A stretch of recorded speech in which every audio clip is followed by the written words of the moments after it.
이 시간에는 성서와 예배소 박물관에 대해서 말씀을 드리고 이어서 성서와 앙카라 박물관에 대해 말씀드리겠습니다.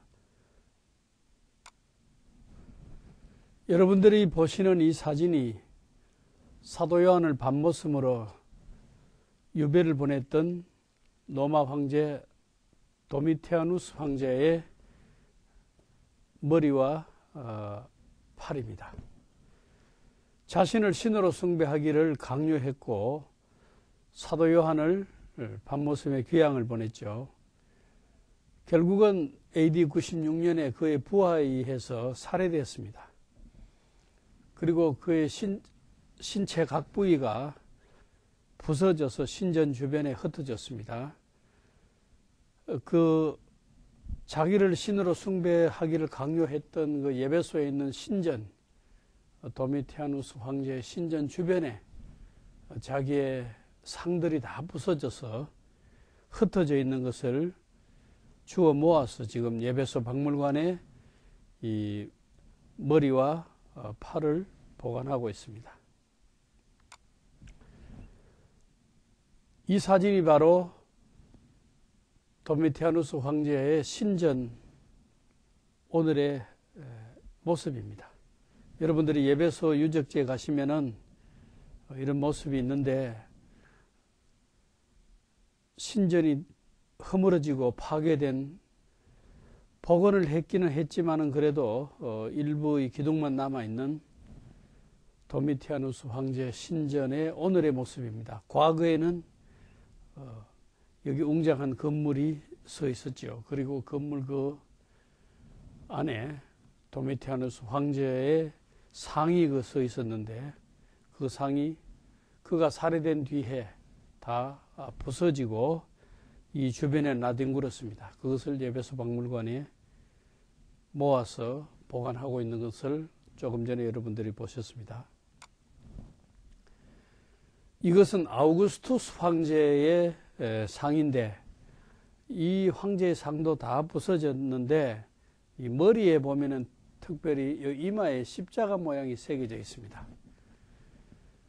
이 아우구스투스 황제는 악티움 해전에서 안토니우스와 클레오파트라의 연합군을 이기고 첫 로마 황제가 됐죠. 예수가 태어날 때 로마 황제인데 가이사 아우구스투스입니다. 신으로 숭배를 받았고 기독교가 처음 시작할 때에 황제는 디베리우스 황제이지만은 그 디베리우스 이전에 예수가 태어날 때의 황제는 가이사 아우구스투스입니다. 기독교 시대의 기독교인들이 이마에 십자가를 여기에 새겼습니다.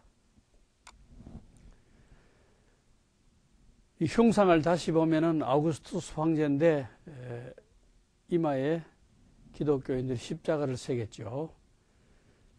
그리고 로마 황제를 신으로 숭배하기를 당했던 기독교인들이 로마 제국이 기독교를 받아들이고 기독교인들이 자유를 얻은 다음에 그 울분을 표현하고 또 신으로 숭배를 받았던 이 황제의 두상에 부정탄다 그래서 그 사탄아 물러가라 하는 뜻으로 이마에 십자가를 여기에 새겼고 그의 부인 리비아의 이마에도 여기에 십자가를 새겼던 모습을 볼 수가 있습니다. 이것은 하드리아누스 황제의 신전에 옆에 있던 그 기둥의 처마에 붙어 있던 부조들을 지금 예배소 박물관이 소장하고 있는데 원래 이 부조들은 어디에 있었냐면은 예배소 유적지에 있는 하드리아누스 황제의 신전 처마에 붙어 있었습니다. 장식으로 붙어 있었는데 이것을 지금 예배소 박물관이 보관하고 있습니다. 지금 이 신전의 모습은 폐허가 되어서 그 터만 남아있고 유적만 남아있는데 여기에 원래 붙어있던 그 처마에 이런 부조들이 지금은 예배소 박물관에 보관되어 있습니다. 제가 이 사진을 여러분들에게 보여드리는 것은 제가 이 예배소 유적지의 하드리아누스 황제 신전터 오늘의 모습을 사진 찍어서 여러분들에게 보여드리고 있습니다. 신전을 지키는 지킴이로서 이 메두사가 바로 서 있는 모습을 볼 수 있는데, 이 메두사의 얼굴을 바로 보면은 누구든지 돌이 되기 때문에 아무도 신전을 범접하지 못하도록 바로 쳐다보게 만들어 놨습니다. 이 메두사 전설은 여러분들이 아시지만은 메두사가 절세 미인인데 아티나 여신의 신전에서 포세이돈과 연애를 하다가 괘씸죄에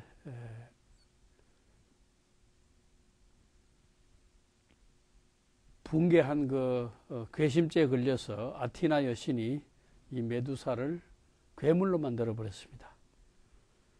머리는 뱀으로 만들고 얼굴은 흉측한 모양으로 만들어서 누구든지 메두사 얼굴을 바로 쳐다보면은 돌이 되게 만들어 버렸습니다. 그리고 메두사 얼굴을 아티나 여신의 그 방패에다가 얼굴을 달았습니다. 이스탄불에 가면은 예레바탄이라는 지하물 저장고가 있는데 거기에는 메두사의 얼굴을 거꾸로 하든지 옆으로 해놨습니다. 왜냐하면은 누구든지 메두사의 얼굴을 바로 쳐다보면은 괴물이 되기 때문에 바로 보지 못하도록 일부러 얼굴을 돌려서 기둥 받침을, 밑받침을 만들어 놓은 것을 볼 수 있습니다. 여러분들이 여기 보시는 것은 아데미 신전 터인데, 아데미 신전 터입니다. 이 아데미 신전은 아테네의 파르테논의 4배 크기였습니다. 그러니까 엄청난 크기죠. 여기에 127개의 기둥이 있었으나 현재 남아있는 것은 현재 기둥 하나만 남아있습니다. 원래는 이런 기둥이 127개.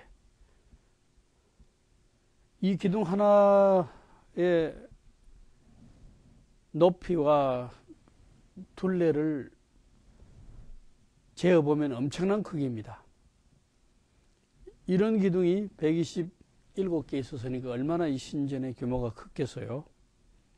밑에는 아데미 신전의 원래 모습을 재구성한 모델인데, 터키 이스탄불에 가면은 미니아투르크라 그래서 터키 전체에 있는 유적지를 아주 소형으로 미니 모델을 만들어 놓은 데가 있습니다. 거기에서 제가 아데미 신전 모델을 사진 찍어서 여러분들에게 보여드리고 있습니다.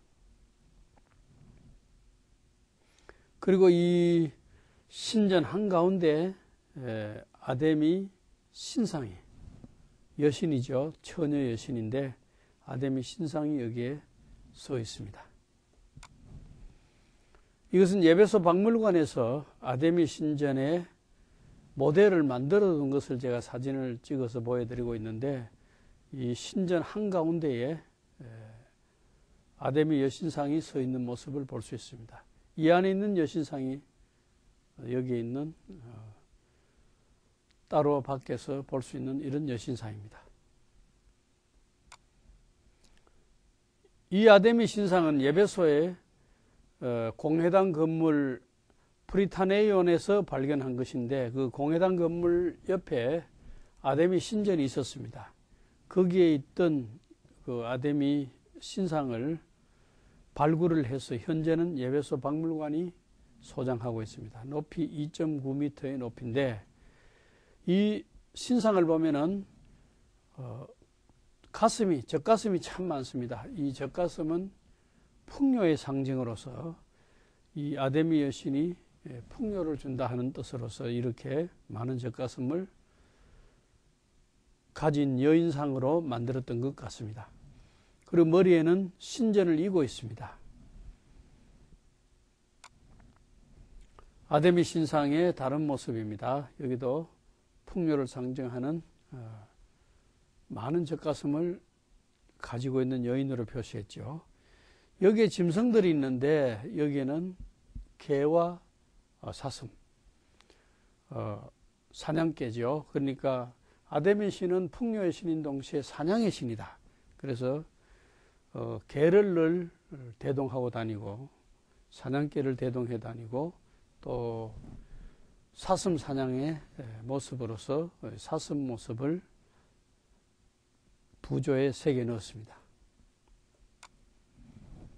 이것은 아데미 신전의 향제단인데 아데미 신 여기 보면은 향을 태우는 불꽃이 이렇게 올라가고 아데미 신전의 사제들의 모습, 향을 피우는 남녀 사제들의 모습이 향제단에 새겨져 있습니다. 이 사제들의 모습을 보면은 남자 사제의 모습이 왼편에 있고 여자 사제의 모습이 오른편에 있는데 이 아데미 신전의 사제를 큐렛이라고 합니다. 큐렛. 그래서 예배소가 원래 아데미 신 숭배의 로마 시대에 제일 가는 도시였기 때문에 로마 제국의 어떤 도시보다도 아데미 신 숭배가 강했습니다. 그래서 크도다 예배소 사람이 아데미야 할 정도로 아데미 신 숭배가 예배소가 중심이 되었습니다. 그래서 예배소 유적지에 들어가 보면 큰 길이 있는데 하나는 대리석길이고 하나는 큐렛 스트릿이라 그래서 큐렛이 바로 아데미 신전의 사제입니다. 그 길에 아데미 신전 사제들의 상을 올려놓고 그 거리 이름조차 큐렛 거리라 그렇게 불렀습니다. 여러분들이 지금 보시는 이 사진에 이 거리가 바로 큐렛 거리입니다. 그리고 여기에 기둥들이 있고 지금 발굴을 다 하지 못해서 그런데 기둥 오른쪽으로 이쪽에는 인도가 있겠죠. 지금은 사람들이 이렇게 다녔지만 옛날에 이 가운데 길은 마차가 다녔고 이 마차길 우로 좌로 인도가 있었습니다. 인도 위에는 지붕이 있어서 시원하게 사람들이 그 인도로 걸을 수 있었고 그 인도 옆으로 가게들이 나 있었습니다. 그것이 예배소의 로마 시대의 거리 모습인데 이 큐렛 거리가 바로 이 거리입니다. 큐렛 거리인데 기둥 옆에 여기에 상을 올려놓는 받침대가 있습니다. 이 받침대 위에 아데미 신전의 사제들의 상이 올려져 있었는데 이 아데미 신전 사제를 큐렛이라 그랬습니다. 그래서 이 거리 이름을 큐렛 거리라 그렇게 불렀습니다. 여러분들이 지금 보시는 이 사진은 예배소 연극장 약 25,000의 관중을 수용할 수 있었는데 연극장의 크기는 그 도시 인구의 10분의 1 정도로 짓습니다. 그래서 25,000의 관중을 수용한다 하면은 그 도시 인구를 한 25만으로 추정을 합니다. 사도 바울 당시 1세기에 25만의 인구라 하면은 세계에서 손꼽는 큰 도시 중에 하나입니다. 예배소보다 더 큰 도시가 안디옥이 한 4, 50만. 그러니까 로마 제국에서 굉장히 큰 도시죠. 그리고 지금 우리가 수리아의 안디옥이라고 부르는 그 지역입니다. 그리고 이 예배소 지역이 아시아의 중심인데 여기가 한 25만. 이 연극장 앞에 거리가 있는데 이것이 항구로 나가는 거리라 해서 항구거리를 합니다. 여기에 로마 시대 때 항구가 있었어요. 지금은 물이 한 2000년 지나오는 동안 한 10km 밖으로 나가 있기 때문에 지금은 에게해로 가려고 하면은 여기서 한 10km 뒤로 가야 바다가 나옵니다. 그렇지만 사도 바울 당시에는 여기에 바닷물이 여기까지 들어왔고 항구가 여기 있어서 사도 바울이 고린도에서 배를 타고 이 항구에 예배소에 내려서 이렇게 항구 거리를 따라 들어왔습니다.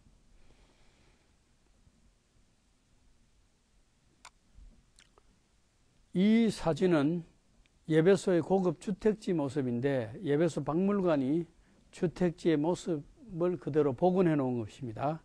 고급 주택지입니다. 그래서 밑에 바닥에는 모자이크들이 있었고 모자이크 여러 문양들이 보이죠. 그리고 벽에는 그림들이 붙어 있었는데 이 물감, 아름다운 물감으로 색칠한 그림들이 벽을 장식하고 있었습니다.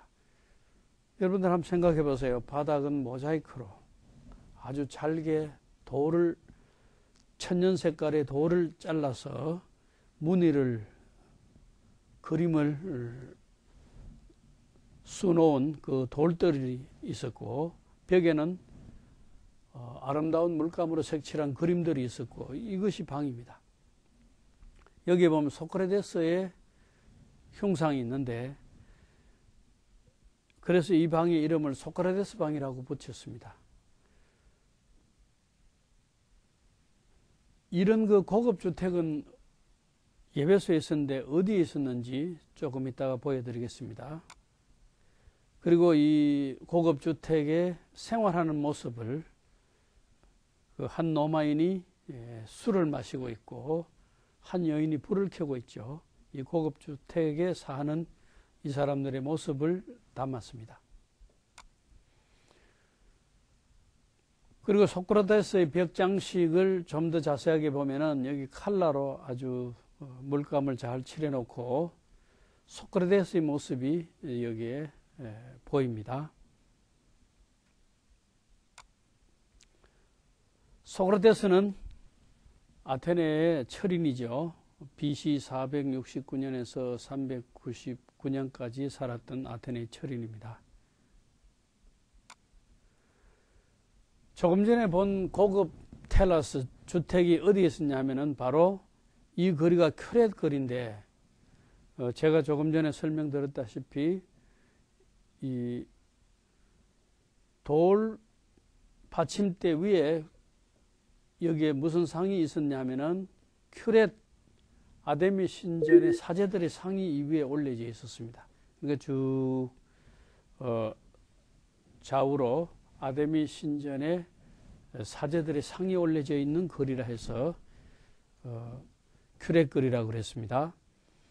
이 큐렛 거리를 따라 올라오는 여러분들이 보시는 사진의 좌측 지금 발굴하기 위해서 발굴 현장을 이렇게 가건물을 쳐놓았는데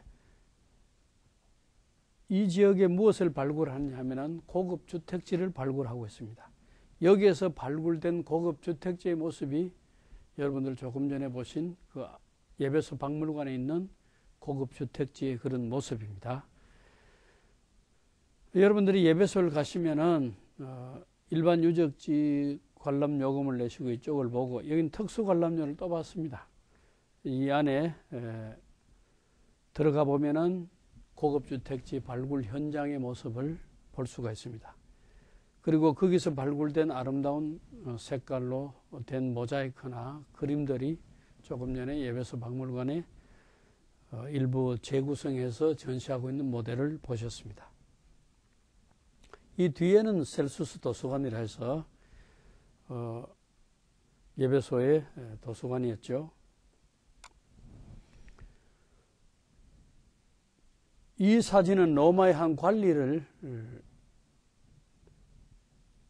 조각으로 만든 부조 사진을 여러분들이 보고 계시는데 대리석으로 되었는데 이 옷이 아주 주름 잡힌 것이 섬세하게 대리석으로 그 무늬를 조각해 놓은 것이 특이하고 아름답습니다. 이것은 로마 군인의 장비인데 예배소에서 발견되었습니다. 우리가 예배소서에 보면은 너희가 전신갑주를 입어라. 구원의 투구를 쓰고 뭐 이런 말씀이 나오죠. 투구. 여기 보면 귀보호대까지 되어 있고 머리는 물론이고 이 투구가 여기 그 모습을 볼 수가 있습니다. 그 다음에 여기 검투사 복장인데 이 방패막이가 여기에 있어서 함부로 외부의 공격을 받지 않도록 보호하고, 다리 정강이에도 보면 보호대가 있고, 손에는 칼을 쥐고 검을 쥐고 있죠. 머리에는 투구를 쓰고, 이 검투사들의 복장입니다. 우리가 이 세상을 살면서 이 검투사처럼 하나님의 말씀의 전신갑주를 입고 구원의 방패를 가지고 하나님의 말씀의 검을 들고 이런 모습을 보면서 예배소에 우리가 지금 로마인들의 이런 복장 모습을 보면서 예배소서를 우리가 보면서 예배소를 기록한 그 사도 바울이 예배소 이런 복장을 예배소 사람들이 잘 알고 있었기 때문에 이 호신하는 복장을 이용하면서 우리가 세상에 사탄의 유혹으로부터 또 마귀의 침략으로부터 우리가 어떻게 방패와 하나님의 말씀 검을 어떻게 사용해야 할 건지를 비유로 설명하고 있습니다. 이것은 청동 거울인데 고대에는 요즘 우리가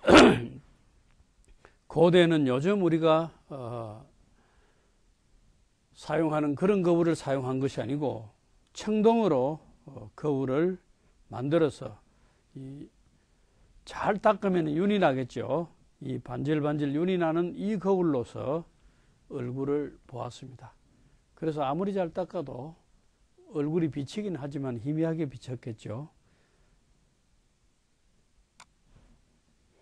이것은 해시계인데 여기에 해 그림자가 이렇게 지나가면서 오늘은 시간이 어떻게 됐다, 해가 어느 정도로 지나갔다, 일종의 일령표입니다. 그래서 여기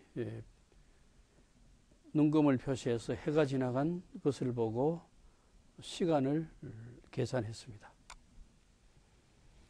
여러분들이 지금 보시는 이 조각은 아프로디테와 에로스인데, 에로스는 아프로디테의 아들이죠. 아프로디테와 에로스의 모습을 조각해 놓은 것입니다.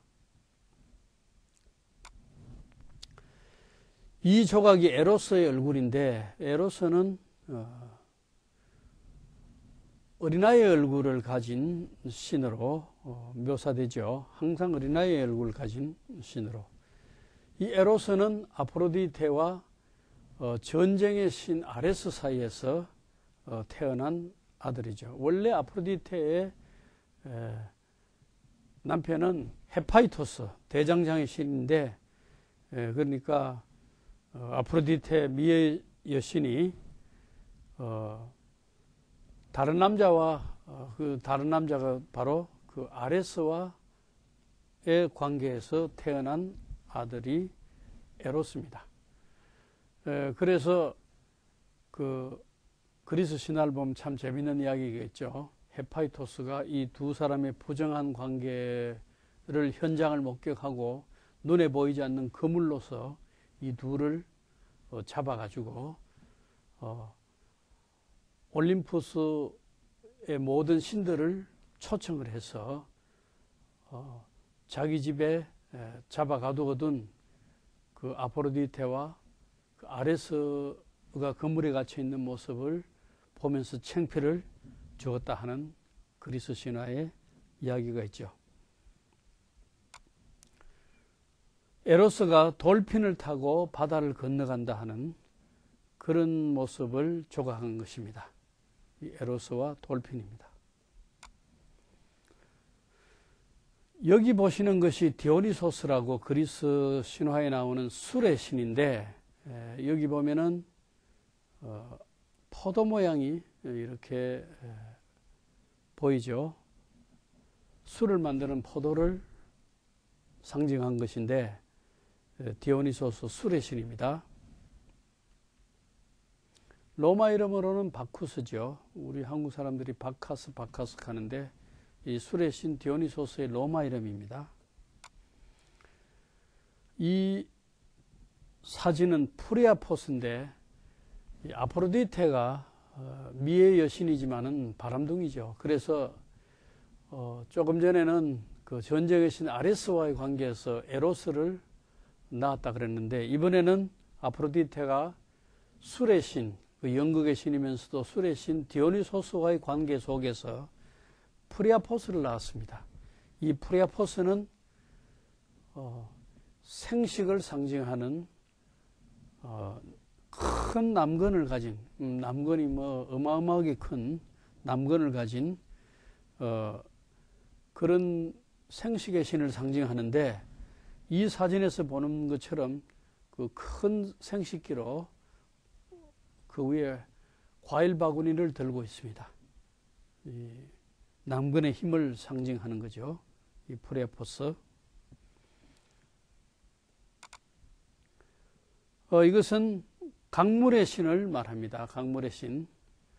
그래서 여러분들 그 풀장이나 이런 데 가면은 조각으로 디자인한 것, 강물의 신을 디자인해 놓고 여기에 이 통으로 물이 나오도록 해서 수영장에 물이 들어가도록 해 놓은 모습을 볼 수가 있는데, 그런 디자인을 가끔 가다가 볼 수 있는 곳이 있죠. 수영장이나 뭐 이런 사우나 장에 그런 디자인을 한 모습을 볼 수 있습니다. 강물의 신입니다. 이것은 아데미와 세라피스입니다. 여기에 보면 아데미 신상이 있는데, 아데미 신상에 대해서는 여러분들이 조금 전에 보셨기 때문에 가슴에 많은 유방을 가지고 사냥개와 사슴 가지고 있는 풍요의 신인 동시에 사냥의 신, 아데미 처녀신입니다. 그리고 이 오른쪽에 있는 것은 세라피스입니다. 세라피스는 톨레미 시대에 알렉산드리아에서 톨레미가 이집트 신을 그리스화한 겁니다. 그래서 얼굴은 제우스의 얼굴을 가지게 하고, 이름은 오시리스와 아피스의 이름을 합쳐가지고 세라피스라는 신을 만들었습니다. 예베소 사람들은 아데미뿐만 아니라 이집트 신 세라피스도 섬겼습니다. 그래서 예베소 유적지에 가면은 시의회당 앞에 세라피스 신전이 있었던 터가 있습니다. 가면은 그런 터를 볼 수가 있습니다. 이것도 이 밀농사라든지 이쪽에 주식이 되는 그 밀, 이런 풍요를 상징하는 신입니다. 이시스 신의 모습인데, 에집트에서는 이시스도 섬겼습니다. 그래서 이시스 혹은 아이시스, 이시스 신전터도 있습니다. 이시스 신은 이집트 신화에 오시리스, 이시스, 그 다음에 호루스, 이렇게 이시스가 부인이고 그 남편이 오시리스고 그 아들이 호루스라는 이 신화, 아주 유명하죠. 그 세 신에 대한 신화가 있습니다. 이것은 이집트의 베스라는 신을 조각한 모습인데, 이 베스는 출산을 도우는 신입니다. 프리아포스처럼 긴 남근을 이렇게 가지고 있습니다. 이제 성서와 앙카라 박물관에 대해서 말씀드리고자 합니다. 우선 앙카라 박물관에 대해서 말씀드리기 전에 이 석비에 대해서 먼저 말씀을 드리겠습니다. 이것은 앙카라 박물관에 있는 것은 아니고 소아시아 비시디아 안디옥에 가면은 비시디아 안디옥 박물관이 있습니다. 그 박물관 뜰에 이 돌이 있는데, 이 돌에 대해서 잠시 설명을 먼저 드리겠습니다. 이것은 서기오 바울이라는 파블로스 세르기우스라는 글자가 새겨진 돌인데, 서기오 바울은 구브로의 로마 총독입니다. 여러분들이 사도행전 보시면 아시겠지만은 사도 바울이 바나바와 함께 구브로에 전도하러 갔다가, 구브로가 키프로스, 사이프러스입니다. 전도하러 갔다가 바보라는 섬에서, 파포스라고 하는 게 더 정확한 발음이죠. 그 섬에서 서기오 바울이라는 총독에게 전도를 했습니다. 그런데 이 서기오 바울은 원래 비시디아 안디옥에 있다가 총독으로 임명을 받고 구브로에 간 것 같다고 일반 학자들이 추정을 합니다. 왜 그렇게 추정하느냐 하면 이 석비 때문에 그렇습니다. 그의 이름이 새겨진 비석이 비시디아 안디옥에서 발견됐습니다. 그래서 사도 바울로부터 전도를 받고 아마도 자기가 크리스찬이 된 뒤에 사도 바울에게 내 고향, 내가 살던 비시디아 안디옥에 가서 내 친척들이 사는 곳에 가서 좀 전도 활동을 해다오, 이런 부탁을 했다고 추정을 합니다. 성경에는 없는 내용이지만은 사도 바울이 구브로에서부터 아탈리아에 도착해서 아탈리아 항구 옆에, 그 소아시아 아탈리아 옆에 시대도 있고 버가도 있고 여러 도시들이, 큰 도시들이 많은데 거기서 전도 활동을 하지 않고 왜 하필이면은 험하고 높은 토로스 산을 넘어서 그 먼 길을 거쳐 비시디아 안디옥까지 가서 전도를 했던가. 그리고 혹자는 말하기를 마가가 이 높은 토로스 산을 넘는 것이 너무 힘들기 때문에 바울과 바나바를 버리고 예루살렘으로 돌아가 버렸다는 말도 하고 있습니다. 왜 바울이 그 힘든 여정을 거쳐서 비시디아 안디옥까지 갔던가? 그런 면에서 서기오 바울의 간곡한 부탁과 추천이 있었지 않나 하고 짐작하는 학자들이 있습니다. 바로 구브로의 총독을 하고 있었던 서기오 바울의 이름이 새겨진 석비가 비시디아 안디옥에서 발견됐습니다. 이 돌 뒷부분은 깨어져 있고 세르기우스, 파블로스, 서기오 출신의 바울이라 하는 그런 뜻입니다. 여러분들이 여기서 보시는 이 상은 소아시아의 어머니 신의 상입니다. 마더가데스. 그래서 어머니 신이기 때문에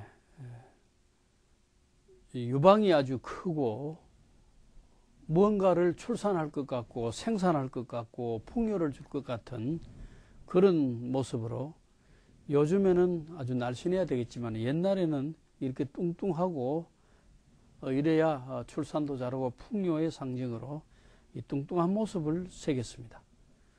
소아시아의 어머니신 끼벨레 상입니다. 여기에 소아시아 어머니상 끼벨레에 대한 여러 상들이 여기에 조그마한 모습으로 만들어져 있습니다. 전부 다 어머니상에 대한 상들을 모아둔 것입니다. 앙카라 문명박물관에 있습니다. 이 어머니상의 또 다른 모습을 여러분들에게 보여드리고 있습니다. 아주 뚱뚱하고 살찐 모습이죠. 유방이 있어야 풍요를 상징하게 되죠. 아주 볼록하고 큰 유방을 가진 신상입니다. 여기도 유방을 가진 신상들이죠. 앙카라 문명박물관 그 뜰에 보면은 로마의 마일스톤을 아주 많이 갖다 놨습니다.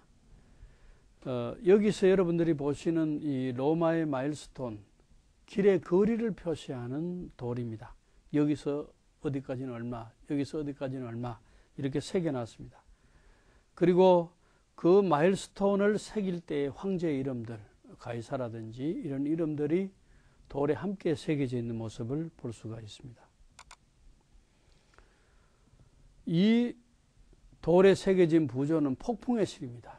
여기 보면 이 폭풍의 신이 천둥 번개를 상징하는 여기 천둥번개를 상징하는 천둥번개를 들고 한 손에는 망치를 들고 공포의 대상이 되고 그 신이 바로 소를 타고 나타납니다. 이 폭풍의 신의 상, 이 돌에 새겨진 부조가 앙카라 박물관에 있습니다. 눈의 우상입니다. 눈은 강한 힘을 지닌 부적이었습니다. 그래서 여기 눈 모양으로 된 부적. 너를 해치려는 나쁜 눈으로부터 이 눈이 보호해준다 하는 그런 뜻으로서 눈의 우상을 몸에 지니고 다녔습니다. 요즘도 여러분들 여행하시다가 중동 지역을 여행하다 보면은 눈상을 이렇게 해서 마스코트를 파는 것을 쉽게 볼 수가 있습니다. 그것은 여러분들을 노려보고 있는 나쁜 눈들이 많은데 그 눈들로부터 여러분을 지키고 보호해 준다 하는 마스코트로 택시기사들도 그 마스코트를 택시에 달고 다니고 어떤 사람은 그 마스코트를 목걸이로 걸고 다니고 팔찌로 해가 다니고 뭐 이런 모습들을 볼 수가 있습니다. 여기에 드라빔입니다. 드라빔은 가정신입니다. 하우스홀드 가즈. 그래서 이 가정에 애군을 없애주고 출산을 도와주고 가정적인 문제를 도와주는 것으로 가정신을 많이 섬겼습니다. 메소포타미아 지방도 그렇고 소아시아 지방도 그렇습니다. 야곱이 바단 아람에 가서 외삼촌 집에 있다가 이제 다시 돌아올 때에 라헬이 자기 아버지가 가정에서 섬기던 드라빔을 훔쳐가지고 떠났던 기록을 우리가 창세기에서 볼 수 있죠. 그것이 바로 가정신입니다. 가신을 드라빔이라 그럽니다. 여기도 가정신의 다른 모습을 우리가 볼 수가 있습니다. 이것은 폭풍의 신이면서 바알의 모습이죠. 예. 망치를 들고 있는 모습인데 지금 망치는 어디로 달아나고 없네요. 바알의 모습. 신상이죠. 이것은 이집트 신 베스의 모습입니다. 에베소 박물관을 우리가 살펴볼 때 베스란 신을 보았죠. 이 출산을 도운다는 이집트 신 베스의 모습입니다.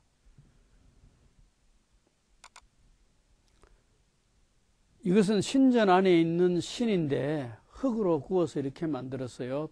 신전도 만들고 이 안에 신도 만드는데 이 테라코타라 그러죠. 신전 안에 있는 신, 테라코타입니다. 부르기아 모자를 쓰고 있는 맨신입니다. 여러분들 이 모자가 바로 부르기아 모자고 복장도 이 부르기아 복장을 하고 있네요. 이 맨이란 말이 사람이란 말도 있지만은 여기서 맨은 신이 이름을 맨이라는 이름을 가진 신을 말합니다.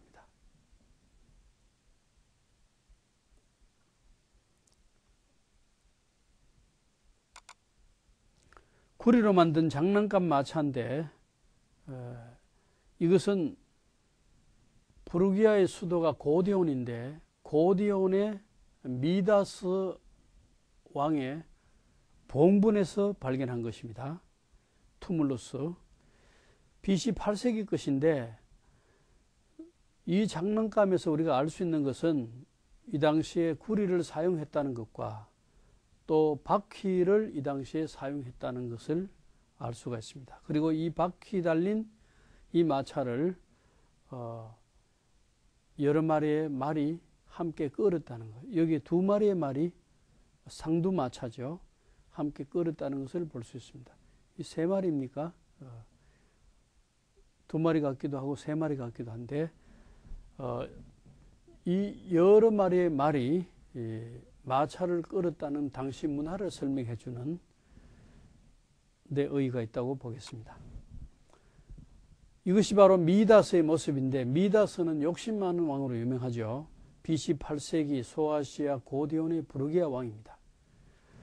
이 미다스의 이 얼굴은 제가 앙카라 박물관에서 찍은 것이고, 이 얼굴 자체가 욕심 많은 사람의 얼굴을 어떻게 표현하는 것이 좋을까 하고 사람들이 생각하다가 이런 모습으로 표현했다고 볼 수 있습니다. 아주 잘 먹어서 뚱뚱하고 얼굴에는 남에게 베풀어지는 뭐 그런 마음이 보이지 않고 자기 욕심으로 가득 찬 얼굴, 이런 얼굴의 표본을 만든다고 만든 얼굴 같습니다. 부르기아인들의 무덤은 이렇게 시체를 여긴 의이고,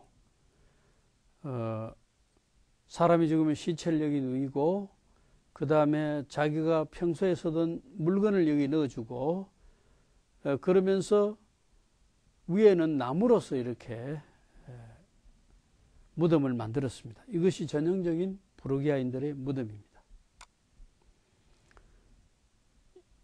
무덤을 다른 각도에서 볼 때에 나무로 이렇게 만들어서 이 안에 시신을 누이고 평소에 사용하던 물건들을 넣어주는 그런 형태로 만들었습니다.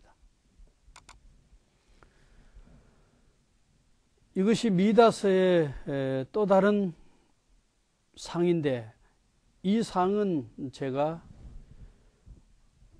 부르기아의 수도 고디온을 직접 방문했습니다. 거기서 박물관에 있는 미다스의 모습을 사진 찍어서 여러분들에게 보여드리고 있습니다. 이건 고디온 박물관의 자료입니다.